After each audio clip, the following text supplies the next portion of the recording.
What's going on, guys? I've got here a 2013 Hyundai Elantra, and I'm going to use this car to point out to you the location of all of the different fuses needed for the air conditioning, as well as the blower motor and the climate control. So we're going to begin by heading under the hood. This is where we can find some important stuff for the blower motor as well as for the air conditioning. We open this up by pushing on the tabs here and here.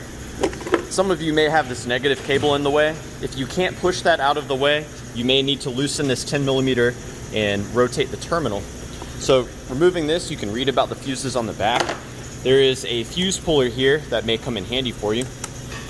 And let's just go over the fuses first. So we're gonna have an air conditioning fuse here, this 10 amp fuse. I'll go ahead and pull it out so you can see what it should be looking like.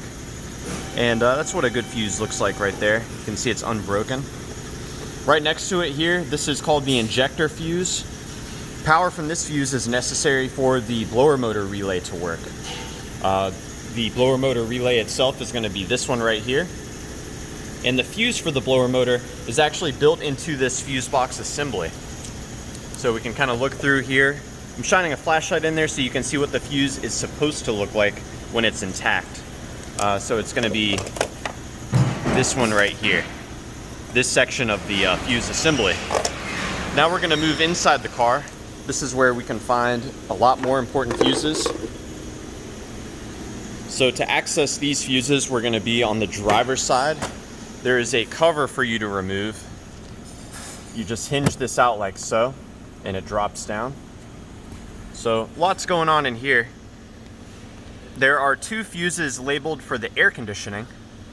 This one on the upper right is labeled for the air conditioning switch, 7.5 amp fuse right there. This one right here is just simply labeled air conditioning. There's also a 7.5 amp fuse here called module 4 that actually sends power for the AC amplifier. There's also a blower motor fuse right here, that 10 amp fuse that again helps with that blower motor relay, and it also helps for the blower motor speed control. And there's a memory fuse here, 10 amp fuse that helps retain your climate control settings. And that's about it as far as the fuses go. I hope this information was helpful for you and was at the very least a good starting point in troubleshooting the AC and maybe the heat or the blower motor on your Hyundai Elantra. And thanks for watching.